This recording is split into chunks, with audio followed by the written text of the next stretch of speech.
The 17th Amendment, ratified in 1913, was a pretty significant change in how we choose our senators. Before that, state legislatures appointed senators, but the amendment introduced direct popular election of senators. The idea of electing senators by popular vote had been floating around since the 1820s, but it didn't gain much traction until the late 19th century. That's when some issues with Senate elections became pretty clear. Sometimes, state legislatures couldn't agree on who to send to the Senate, leading to long vacancies. In other cases, political machines took over state legislatures, and the senators they elected were seen as puppets. So, the 17th Amendment aimed to make things more democratic and reduce corruption. But like a lot of things, it had unintended consequences. Centralization of power. Before the 17th Amendment, senators were appointed by state legislatures, and they acted as a check on federal power.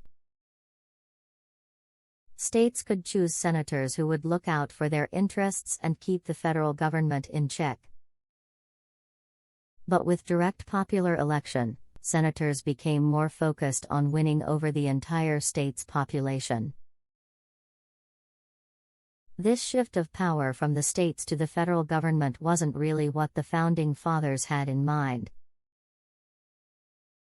Diminished state sovereignty. When senators were appointed by state legislatures, states had a direct say in shaping federal policies. But with direct elections, that connection weakened. States lost a way to directly influence the federal government. Influence of national politics. Direct election of senators led to more national party politics in Senate elections. National parties now play a big role in endorsing and funding Senate candidates. This often means that local and state-level issues get overshadowed by national party agendas. Loss of federalism balance. Originally, the idea was that the House of Representatives would represent the people, and the Senate would represent the states. With direct elections, senators are more focused on the broader electorate, fundraising, not so much on their home state. This upsets the balance between state and federal power. Shift in priorities. Elected senators are often more focused on issues that appeal to the broader electorate, which can sideline state-specific concerns.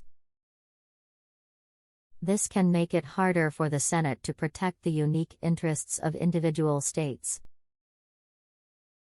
So, while the 17th Amendment was meant to make things fairer and less corrupt, it also led to a shift in the balance of power between states and the federal government.